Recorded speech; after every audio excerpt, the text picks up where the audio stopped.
Friends, thank you so much for being here today. I know this Climate Week has been slight madness. I think there's been 700 events in town.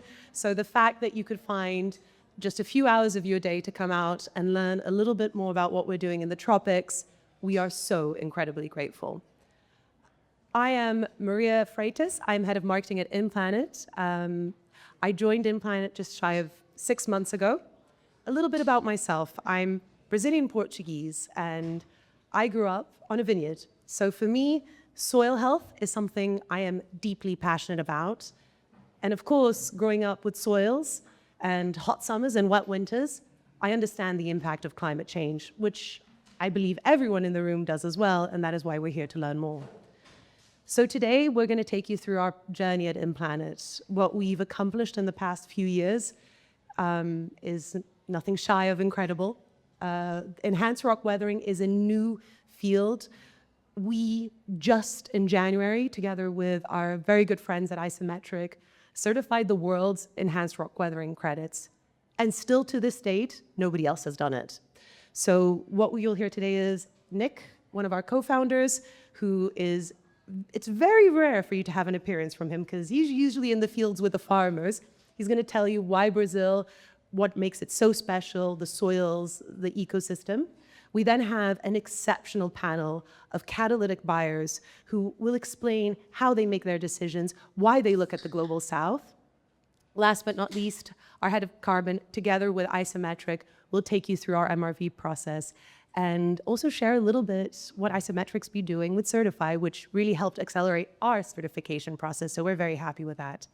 And then last but not least, we'll round off the day with our science, VP of Science and Research, just to give you a little flavor of everything. So please, please, please ask your hardest questions, whatever you really want to know about the space. This is all about collaboration. We believe that this science will only advance with collaboration. That is why we participate with Open Data with Cascade, and we encourage everyone to do so as well. So without much further ado, let's welcome Nicholas, our co-founder.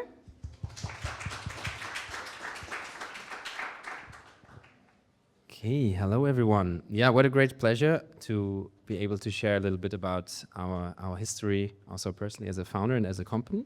So I will also start with a more personal perspective and guide you guys a little bit about through the history of InPlanet and how we approach building a company and why we do what we do, especially in Brazil.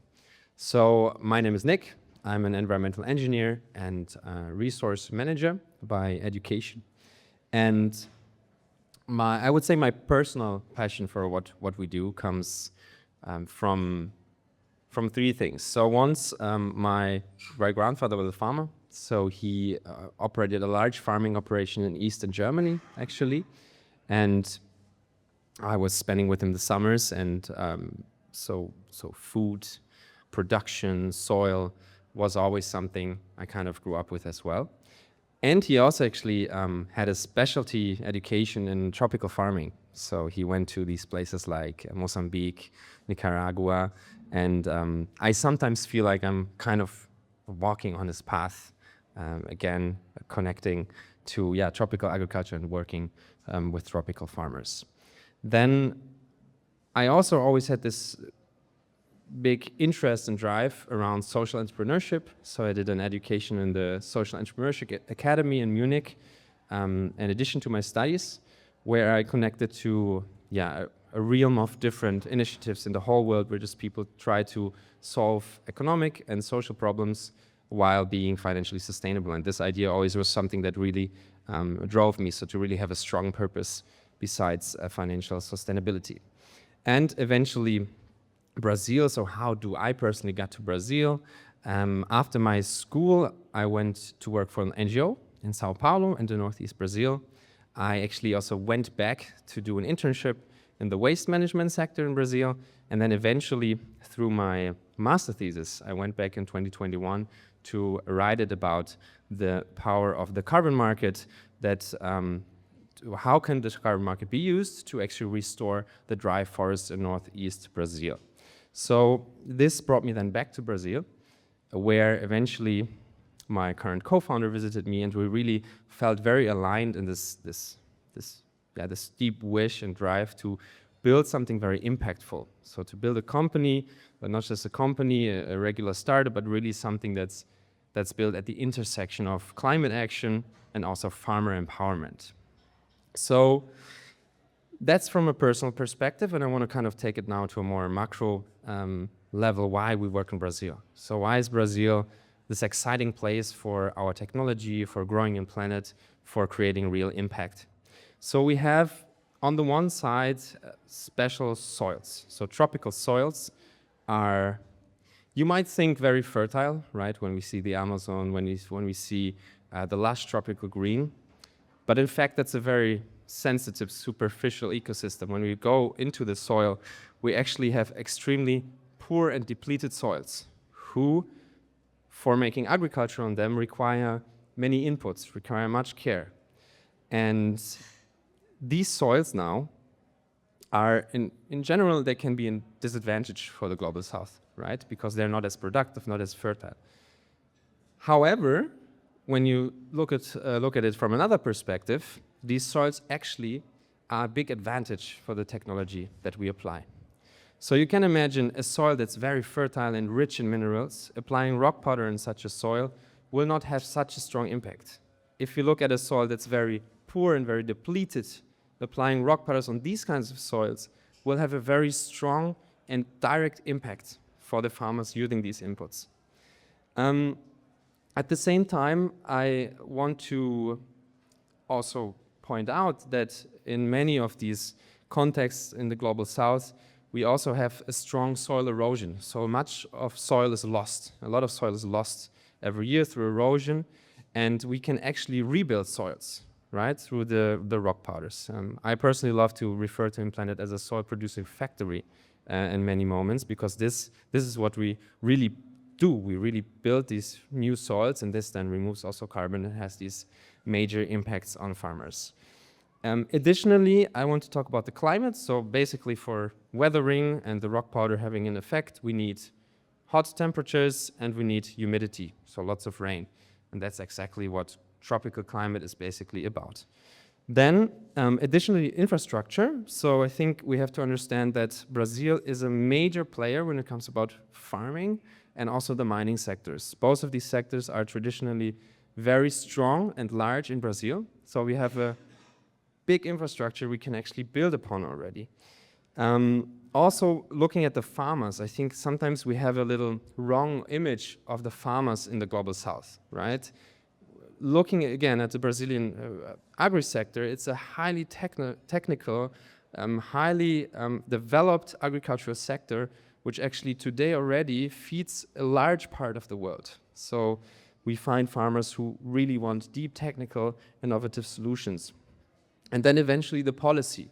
So looking at the policy situation in Brazil, we have several very, very empowering situations. So the carbon market was just regulated.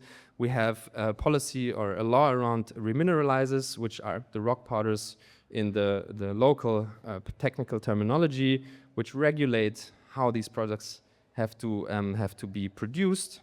And then also we have a national fertilization plan, for example, where there are incentives and goals set for growing the markets for rock powders in Brazil. So we really have a good base here to scale our activities.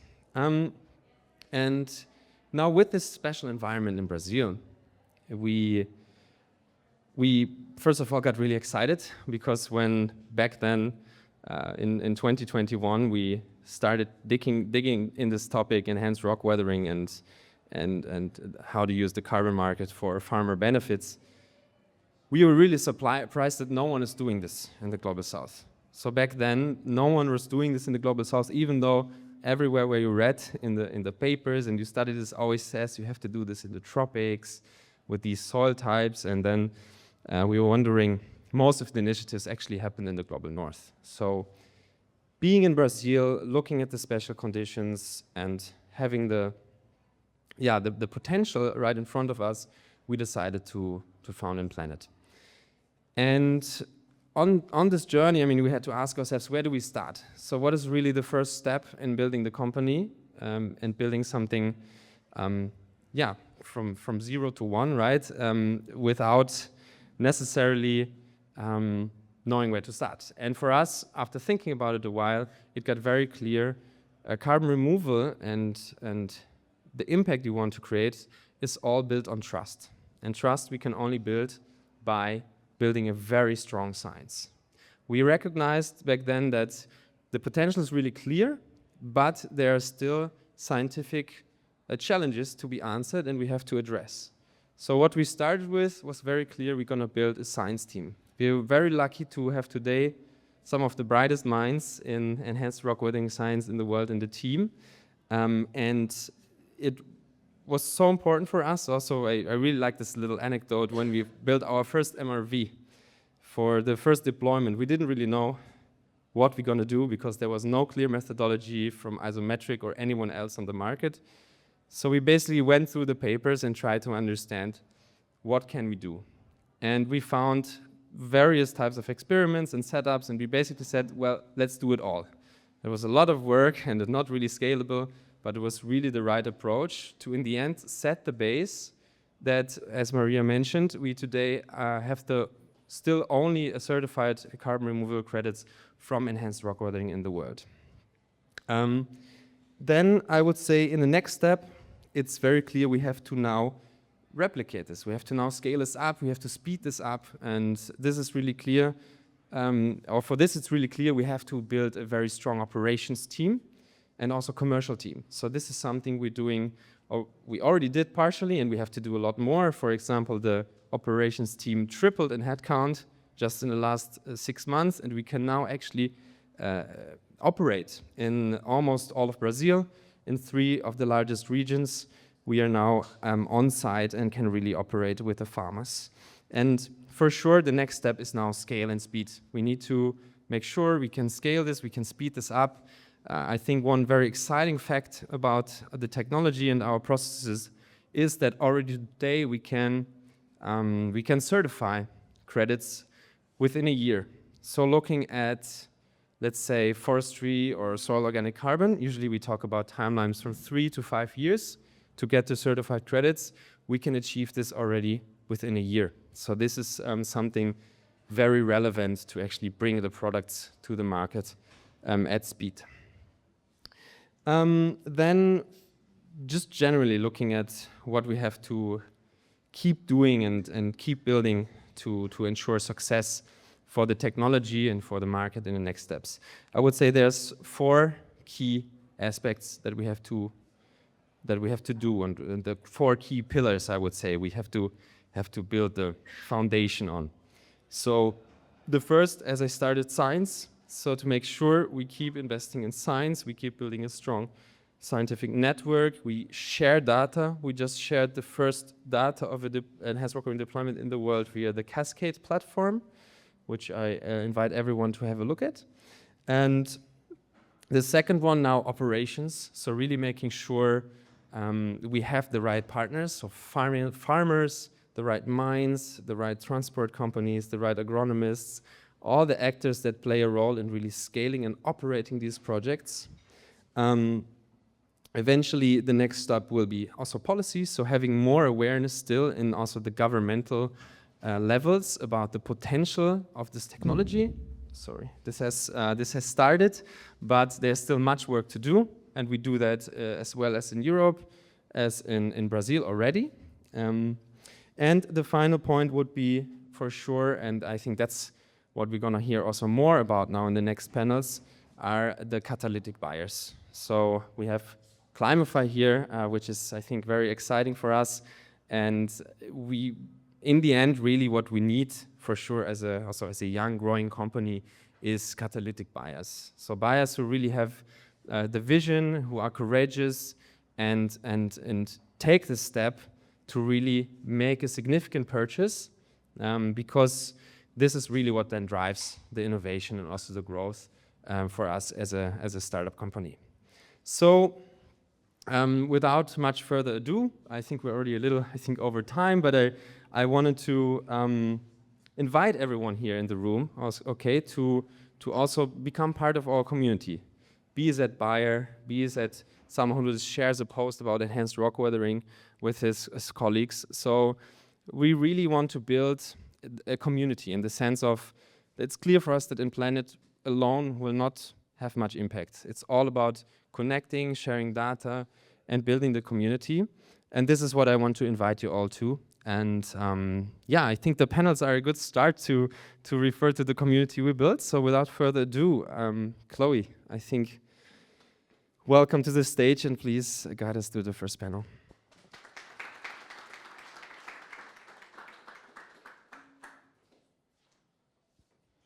All right, I'll ask the panelists to come join me up here, but thank you everyone for being here with us today. Right now, as a perfect segue from Nick, we will be discussing why buyers and investors are looking to the Global South for high-impact carbon removal projects and how they actually make the decisions to support these projects. The goal of this session is for everyone to walk away having learned something about what drives buyer engagement, from the lure of co-benefits and climate justice considerations to risk appetite, policy signals, and demand for high-quality credits.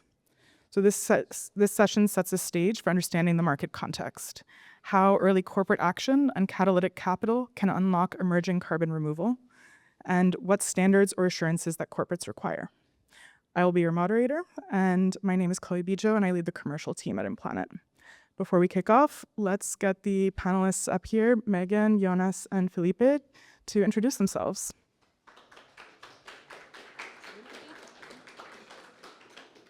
Hi, everyone. My name is Megan Hunold. I'm head of partnerships at ClimeFi. At ClimeFi, we build and manage durable carbon removal portfolios on behalf of leading corporates. And we exclusively represent the interest of the buyers in this space, meaning we are completely technology agnostic.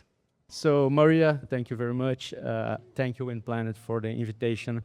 For me, it's such a pleasure to be here discussing climate change, which is an agenda I've been in for the last 20 years. I'm Felipe Bottini. I work as a managing director at Accenture for Latin America ESG solutions.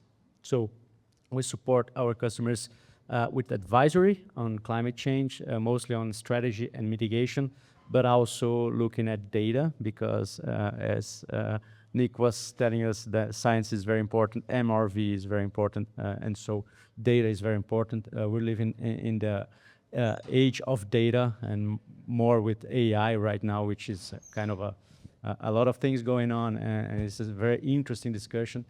And what I see happening right now, I saw happening 20 years ago with the CDM projects. And I'm so glad to see how Nick is passionate about what they're doing.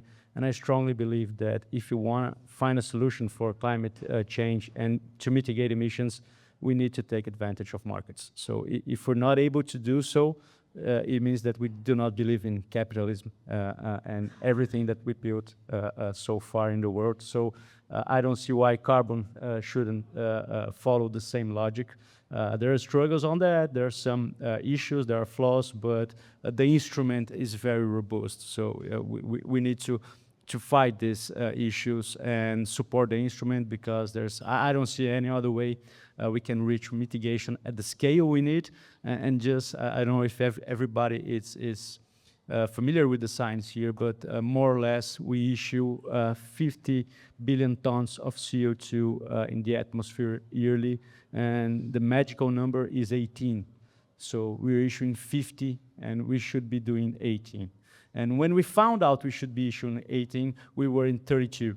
And now we're on 50, so it's still rising, and we need a lot of solutions and mechanisms. And I'm glad to hear about where enhanced rock weathering is going to, because it's a great solution. So I talked too much already. Thank you, guys.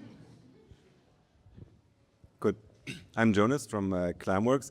For those who don't know, Climeworks, I guess, is known for direct air capture, but we also went 1.5–2 years back into offering other high-quality carbon removal technologies, and I'm responsible, like tidal sourcing and partnerships, so for the supply side of things. And this is also what we're going to talk about today. Sounds great. So the theme of today, or one of the big themes, is really why the Global South. So corporate interest has increased significantly in the Global South. Jonas, maybe you can share your perspective on why companies like Climeworks are exploring carbon removal opportunities in Brazil. So I think for us, there is, like, just on the highest level, right? I think there's always the question, what's the price and what's the impact? And I think if you go to places like Brazil, you have a high impact per ton, be it on the on high bang for your buck, right? You have a high impact on the carbon side, but you also have a high impact on the social co-benefit side, for example, job creation and so on. And then the more the regulatory framework expands, I think you want to speak more about this, right? But there you also have more security. And finally, I think another piece which is crucial for us is that our customers get eventually the ton, right? And then if you move in this direction, in Brazil, you have many institutions who finance partners, and then you can also be ensured that there is a de-risking coming from the financing, that actually the player will be there. And if that's then combined with a team which is strong, then you have like a high security, right? Thank you. I think you covered a few points there between policy, regulatory frameworks, as well as impact and having a strong science team. But Megan, I'm curious from a corporate buyer perspective, what's driving the increased appetite for early stage carbon removal projects in these regions? I would say that there's certain attributes that a buyer, when they're looking to purchase carbon removal, should be in everybody's investment portfolio, and even outside of the Global South. And some of I think what the Global South really has going for it is that it checks a lot of those boxes as well as some additional benefits. And so you mentioned a few of them, but first thing is scale. I think this should be one of the potential for the project to scale should be one of the key investment criteria of any purchaser today, because obviously we're trying to get to gigaton levels, and if the project doesn't show that potential, then it's probably not fit for investment. So that's something that a lot of Global South projects have shown that they have the potential for. And the reason we feel that way is because they're already producing or capturing carbon, quite a lot of carbon per ton on an annual level compared to some of their competitors. So that's really, that scale piece and the volume that they're bringing today is a key aspect that buyers are looking at. Another key piece is price. I mean, as you said, you can really get a lower price per ton without sacrificing quality. That's really the key point, just because of the local factors in the area. So that's something that's very attractive to many buyers. And then finally is co-benefits, or some people call them beyond carbon benefits. And for some buyers, those benefits are just as important as the carbon benefits. So this is, there's some very unique attributes in the Global South. For instance, when you're looking at co-benefits, we're talking about things like, what is the local context look like? The job creation that you can create in some of these markets is great. There's other economic benefits that they look at. They really see these as added benefits that they can help to market that internally to help make sure that these purchases do happen. And ultimately, I feel there's a lot of other ones out there that we can look at, but just the impact to nature that might not have otherwise happened for these projects based on their location. So there's a lot of positives, and there's also some added risks that we need to look at. But overall, I think that Global South projects have become much more attractive, specifically because of the co-benefits that they offer.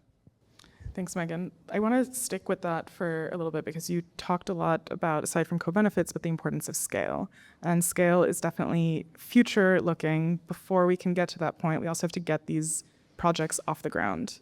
So ClimeFi is a very catalytic intermediary.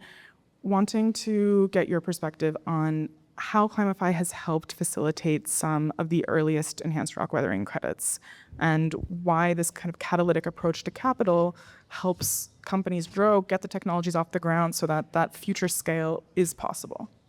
Sure. So first and foremost, at ClimeFi, we've always been from the start only focused on durable carbon removal, and therefore we had no choice but to look at early stage technologies. So, but when you talk about what our approach has always been to take a long-term view on these projects. So we're very fine to engage early. We want to make sure that our role here is to help scale this market. And that means that we identify category leaders and we ultimately contract with them to essentially provide those credits in the future. So as you probably know, most of these credits are forward-looking agreements, so offtake agreements, and therefore we're fine with, looking to purchase future capacity of an early stage technology. That's the risk that's inherent to this industry. But really when it comes to what our approach looks like, we're trying to find the category leaders and then provide access to their future credits. Thank you. And Jonas, Climeworks has a slightly different approach from ClimeFi. As you build, Climeworks Solutions builds its own portfolio, resells those credits. So can you share a bit about how you evaluate these early stage technologies and what factors determine your willingness to actually take this initial risk? Sure. So I think there are two big pieces that we look at. The one side is the science side, where we want to ensure that we have the highest bar on the science, right?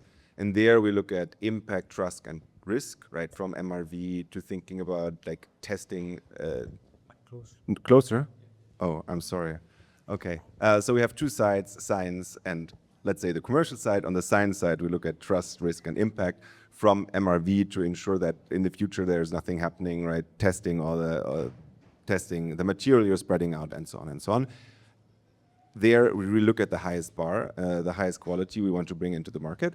On the other side, I was alluding to a bit before, I guess this is the commercial view is a bit more how you would evaluate maybe as an investor, a startup, right? We look at the team. Is it a greenfield project with a greenfield team not financed? Well, that would be tough, right? But to ensure that we can actually deliver, maybe we can also help our partners to get that in place. We have contacts, and then we think about, well, if we do an offtake, maybe we can bring an investor in, and then already one of the three boxes is checked. Obviously, we would only do this if we believe in the team. Then two of the boxes are already checked. So I think this is a bit the approach that we're taking to ensure on one side we have the highest quality, but also that ultimately we believe the credit will be delivered. I think this is a bit the balance, yeah. Thank you. Felipe, now let's move a little bit more towards the decision-making process, because you advise corporate clients on their climate strategies. So what are the primary factors and considerations that they weigh when deciding to invest in carbon removal projects, particularly in the Global South? Yeah, thanks for the question. So there are different ways from which you can invest in a project. You can buy the credits up front, and that's a kind of an investment in the project. But you also can invest on the project that will somehow deliver the carbon benefit, which could be detached as a carbon credit, but it could also be embedded on the business. So I think the driver for investment is to understand where the regulation is going and where the markets are going for carbon. So for instance, if you're producing something that's going to Europe and they're subject to CBAM, let's say, so it's a matter having your carbon footprint and under the trigger that you have to be, it's a matter of reaching a market and competitiveness. So this is one of the motivation. And the other one is, okay, is there an opportunity given the local and global regulations for me to detach the carbon and sell it as a product, as a carbon credit? So this is a different view, and I see they both playing a role together, but of course it depends on the business, on the sector, and on the markets these companies are reaching. So whenever you try to advise a customer on their carbon strategy, you need to be aware of both things. First, local regulation, so where is it going to, and also global markets based on regulation, but also on customers where they're heading to. But I think it's getting clear every day that making choices that consider carbon on the decisions is the less risky approach to have. I mean, neglecting carbon today, I think it's the biggest risk. So I don't see from our customers and global companies and even for companies that are developing carbon projects, it's very clear to me that carbon as a product as an offset product or as an embedded a feature is something that cannot be neglected right now. I would agree, and I'm sure everyone here would also feel similarly that inaction right now is one of the biggest risks we're facing. Sorry, Megan, did you want to chime in? Yeah, I just realized that I forgot to mention, you had asked me about the first purchase of InPlanet and how that came about, so I can speak to that quickly. I think I mentioned us trying to identify category leaders, and in the case of our purchase of InPlanet, we were fortunate to have an early buyer, Adyen, who really takes a catalytic approach to building their portfolio. And so they essentially were looking for us to identify a project that had yet to issue credits, but very importantly, to make sure that it was a project that was actually going to come to market. So that was really our mandate. We also were very interested in trying to help to get an early project off the ground. And in this case, I think there was many things that stood out about InPlanet, but one of the key things was the fact that you had started engaging very early with isometric. And so we felt that that really mitigated some of the delivery risks of this project. And in this space, delivery risk is really the key risk that we're trying to mitigate against because, as I said, these are early stage technologies. They're estimating future capacity, which may or may not actually come to fruition. And our job as really diligencing these projects on behalf of our clients is to make sure that at the end of the day, whether it's a catalytic approach or a compensation approach, that we do the best thing we can to make sure that the project actually delivers credits, more importantly, captures carbon. Yeah, so.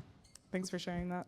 Yeah, I think what I'm hearing both from you, Megan, in terms of Adyen's very catalytic, wanting to focus on projects that had not issued yet. We're in very early stages. And from you, Felipe, around the fact that buyers can engage in a lot of different ways, from actually purchasing credits in forward offtakes or investing in the projects themselves. There are a lot of different ways to engage and participate in this market. But the kind of underpinning and what stays kind of common throughout is the focus on quality, integrity, trust, and wanting to make sure that, as you said, we want to make sure that this is permanent, that this is actually being removed, and we have kind of credibility in that. Jonas, what elements are critical for Climeworks when choosing carbon removal projects in terms of that quality, integrity, and transparency? If you want to highlight the importance of MRV, this would be a great time too. I mean, we have a long list of things which are important to us, right? I think, obviously, permanence, just given where we come from, is a very important part. Just being direct air capture, thinking about very high permanence, this is an important part. I think there are many others, especially around co-benefits, around transparency, and so on and so on. I think one thing that is, and you were alluding to this right a bit, is people want to have more transparency in this. Do people want to know what they're coming from? And also, like for a high quality credit, they might pay some premium, right? And this you need to justify through something. And this is then coming, their MRV is coming in, but also sometimes like the other transparency aspects are coming in, right? Because then you know what you get. And then you can also make a story around. And then you can ensure that all the pieces on your long list, what you wish for in terms of highest quality, are ticked. Thank you. So kind of zooming in on that and thinking, again, the differences between how Climeworks Solutions and ClimeFi operates and the way you engage with corporate buyers. Megan, your team works very closely with building bespoke portfolios for corporates that often may not have the expertise to evaluate these projects themselves. So how does ClimeFi support these purchases? How do you support the due diligence to give that confidence to corporates that may be scared to act? And this makes the difference between inaction and making a move forward. Yeah, thanks. In short, our services de-risk the purchase on behalf of the buyer. And really I already spoke quite at length about our diligence process. goes beyond just identifying what the risks are. Obviously, these early stage projects have a lot of them. It's also about identifying the mitigation options so that we can move forward with the purchase. So we're looking at so many different factors when it comes to diligence. We're really doing transactional due diligence at every one of these purchases. So there's many things we look at, but when it comes to the Global South projects, there's inherently some unique factors that we need to look at. So ultimately, an example of that is, we always are looking at who is the team behind the project, who are the investors, what's the risk involved with that, what kind of technology is being implemented, how novel is it. But when you're looking at projects in the Global South, there's some unique things you also look at. So when you're looking at, you don't just look at who's the team behind the project, but you also have to look at what are the unique characteristics of the country that they're operating in, right? Is there a strong rule of law? Because you're going to, we look at the full value chain, so you need to look at all the different partners that come together to make these projects happen. That's one example. There's obviously been some bad actors in the space, so corporates really want to understand what is the local context of these projects. Is there community engagement? What is the risk to nature, and are there safeguards in place to protect around that? So these are some that are not necessarily just unique to the Global South, but when corporates are looking at projects in the Global South, as I already mentioned, they see a lot of opportunity, but they also see more risks, and that's really what's key to our job, is to identify and mitigate those risks. Thanks, Megan. Both you and Jonas mentioned transparency as being a really key component of this kind of like trust, integrity, and credibility. There's transparency that we have with issued credits on Isometric's platform that are visible to anyone and everyone. But then, as Nick mentioned in his earlier presentation, InPlanet has participated in Cascade Climate's data query to actually share all of our project data through their platform. And this is something that buyers are actually now requesting as part of contracts to ensure that we are sharing commercial data of their purchase through Cascade Climate's data query. Jonas, can you share a bit more about why that specific vehicle is so relevant? Well, I think you were mentioning that before. I think we had a few bad experiences in the market before, right? So people want to hedge against this. I think the next reason is also around future-proofing and increased maturity of the buyers, right? Before, maybe people were trusting an intermediary to say, well, is this highest quality? And yes, I mean, we have a big science team, we have everyone on place who does that, right? And we have a strong registry, everything. But the buyers are getting more mature, and so they also want to check what's behind, right? And I think there is a final point around storytelling. It's much easier to tell a story if you have the data transparency. And you also want, as a company, to share to your customers, to your investors, what is the story behind. And maybe you also discover more, overlaps, right? Or I don't know how to say, co-benefits, so to say, ESG goals that you can claim, that you maybe wanted to buy carbon, but then you realize, there might be more. There are some ESG goals that anyways need to pursue. So the thing becomes bigger and more appealing, right? And more future-proof. I think these are the three important points. Definitely, thank you. And as we're all acutely aware, external factors like policy and regulation play a very big role in corporate demand. So, Felipe, Brazil recently introduced a new emissions trading system, law, the SBCE. How is this policy shaping corporate confidence in long-term investments in carbon removals, and how do you think it might impact the voluntary carbon market? Yeah, well, that's a good question. So we just passed the law last year, and there's a 2-year period for regulation, which means that some details of the numbers have to be decided yet.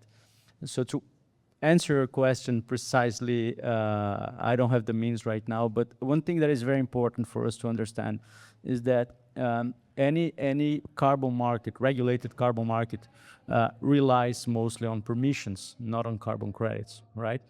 But the carbon credits has a very important role on price making and volatility in these markets. So there is a range for which the carbon credits can replace an allowance. So will it be 10%, 20%, 30%?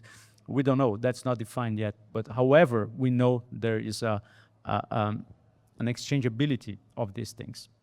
And I understand that Brazil specifically, for the potential that we have of generating carbon credits, and this is very different from an allowance. I don't know if everybody is aware, but an allowance is an authorization for you to have emissions, right? A carbon credit, it's a result-based mitigation or capture of the carbon. So making this exchangeable is very important to give visibility and demand for these projects, so to sustain a price. And I strongly believe that the voluntary market depends on the regulated market on the long run, but its presence right now, while we still don't have the regulated market in place, is also very important. I mean, all these efforts, we're not looking for regulated markets, but I do think that this kind of technology and this kind of ambition should be recognized under the regulated market, because this is where we can find scale for mitigation. And I think there is a very important room for it, but we don't know what is the amount of this exchangeability of carbon credits with permissions. I hope we will have this defined in the next 18 months, maybe, but it depends on regulation, so we cannot be sure about this. Sounds good. So let's keep our fingers crossed and keep an eye as this develops. For sure. Before we close the session, I want to just open up the floor for questions from the audience. As Maria invited you earlier, this is the chance to ask the hardest hitting questions that you'd like to our very generous panel. So who would like to go first? All right, here. Thank you. Hello, I'm Simon Manley from Silvera. Fascinating to hear your insights about CDR projects' ability to scale and to deliver cost reductions. Where do the panelists see ERW compared to the other CDR project types in that sort of scale to, what opportunities does it have for cost reduction, bringing credits to the market at a much more affordable price compared to BECCS, DACS, biochar, marine CDR, for example? Where does it rank? You want to start, Ashes? I'd just say I'm not the expert on my team to speak to this because, but ultimately I would say we feel very bullish about enhanced rock weathering technologies and where it fits into because we purchase across all durable carbon removal pathways at this point, and we see enhanced rock weathering as being one with a lot of potential to scale. Potentially more than some of the other technologies, in the short term, it has a much faster ability. I think definitely with BECCS and direct air capture, it might take a bit longer, but the scale opportunity is clearly there. So my best POV is that, we have biochar today that's obviously delivering most of the credits on the market, that we have the scale there. Enhanced rock weathering, Hello? Enhanced rock weathering is close behind.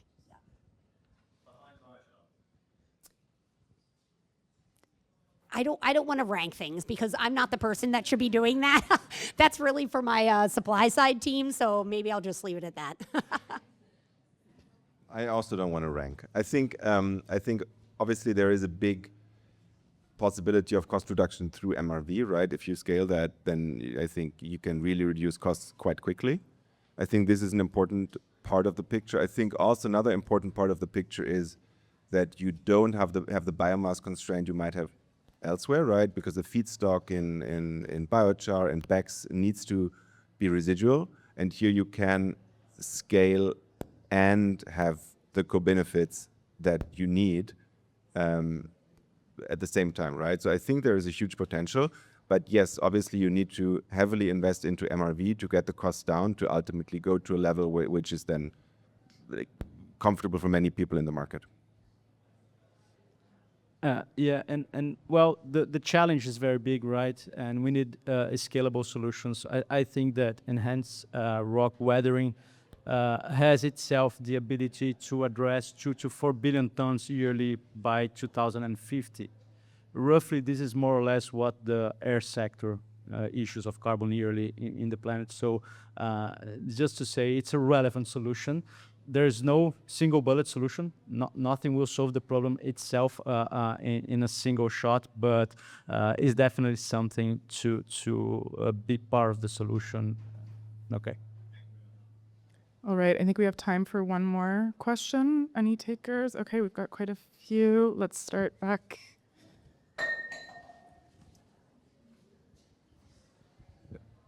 Thank you so much for the panel. Just a quick question. Looking at the statistics right now, it's roughly like 2 to 3% of all deliveries right now are based on the total contracted amount. So is there another way to get buyers on board besides like committing to volumes which are 50 to 100 times what's currently being delivered?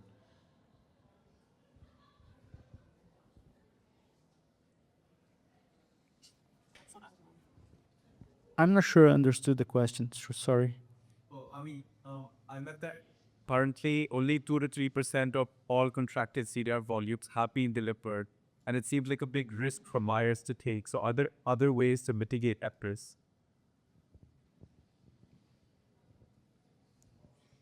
The audience is not going easy on you I'm guys. I'm not aware of this number, but yeah. I think Megan had. Yeah, I mean, I'm trying to think the best. Yeah. I mean, ultimately, clearly, you need to be comfortable with purchasing future capacity, which may or may not deliver. But what we're seeing in the market is that as these projects mature and get the MRV done, as is happening across the world, then we should see much higher delivery rates as we go on. So I think there's going to be the risk of non-delivery for quite some time still, as some project, even within each removal pathway, there's projects at higher maturity than others, right? But the key is that we have a lot of options that are much more mature than they were 2 years ago. So we do expect deliveries to increase. And for me, also the question is like the 2 to 3% you're mentioning, where is that coming from? Is it coming from just being new technologies, doing forward purchases or sales, right? Like, I mean, inherently you have that ratio if you're scaling, because if you look at a scaling curve, the first part must always be smaller than the integral afterwards, right? So I think this is one part, and then I think to have solutions, I guess if you look in the market and you double click on what has been sold, you sometimes see that some of the buyers and sellers are creative, right? Around financing vehicles, around optionalities. And I think these are the things that might also make buyers more comfortable going into more risky things, because then they're not the only ones taking all the risk on, but you can share that with the seller and the investor, and making a bit more a risk-sharing model there, right? Yeah, and I think this might be a very broad number, right? Maybe if you drill down a little bit to understand, is this risk related to a specific technology, a specific project activity, a specific geography, a specific standard? So maybe filtering this, you will find spots on which this risk is lower, but however, there is inherent risks on something that is new, innovative, but I think this is very high risk from the perspective you brought, and maybe you should hire Megan here to help you to choose your project better. Yeah. All right. So if you didn't have a chance to ask your question, then I actually have one more question. Oh. So if you didn't have a chance, please find the panelists after. But I think thinking about this kind of idea of risk, and I think a big theme of this week that has come up in a lot of events I've attended is, as we just mentioned earlier, the real risk of inaction right now. So I want to ask the panelists to each answer, looking ahead. Imagine you're speaking to a corporate buyer who's hesitant about acting now. What is it that you're telling them that gets them across that line? Well, it's a challenge. We would love to see more corporate buyers in the space, but what I think is very clear is that the best time to act is now. The best time to get into the market. Really, you need to be thinking about this as this is the best time to secure access and supply to future credits. Because let's be honest, we're in a demand-constrained market today. We've been in a demand-constrained market for a while, but what's clear is that, regulation is coming, and if not regulation, an industry mandate could turn things around very quickly and shift the balance to be supply constrained. And so ultimately now is the time to get into the market and start accessing the top projects, the category leaders, because when we're supply constrained, obviously prices will increase, and there will just not be as much access to high quality credits. So that would be my best answer to that question. Yeah, I totally agree, Megan. If you look at the marginal abatement cost curves that are around, you see for the amount we need to mitigate, the prices per ton will be much higher than they are on carbon credits right now. So if you are a decision maker and you're sitting at a table looking for the next 6 months, whatever, nothing's gonna happen in 6 months, but if you're looking through the next 50 years, you have to believe that carbon is a serious issue that will be embedded on the economy or not. So if you believe that carbon is not an issue for the world and for the business as it is, you're taking a risk as well, right? So I think it's much more feasible and reasonable to understand that carbon is definitely an issue and it's gonna have to be treated in the business. And if you believe so, acting right now is just as Megan said. I mean, companies are starting to get to this agenda. So it's cheaper now. If you secure your supply of carbon, it's a good moment to do so. But of course, there's always a risk involved. My personal belief is that it's much more risky to not do this right now than to do this right now. So. And maybe I think you have good narratives around supply and price. I think 2 more arguments I would throw into the ring is, one is the ability, like the relationship element. If you build the relationships now with the partners and suppliers, right, then you can act. And then you also have access to future supply, irrespective of any contractual basis you already have in place, right? Because then you can call the person. I think the second piece is around internal capabilities. I mean, we've been speaking so much about what is important for a project, be it from the science side, be it on the commercial side. And just having this ability as a buyer is going to be crucial in the future, because then you will just have even more players, hopefully, in the market from which you could buy and where you need to think about what to do, right? All right. Thank you, Megan, Felipe, and Jonas, and thank you to the audience. Let's give the panelists a big round of applause as we close this session.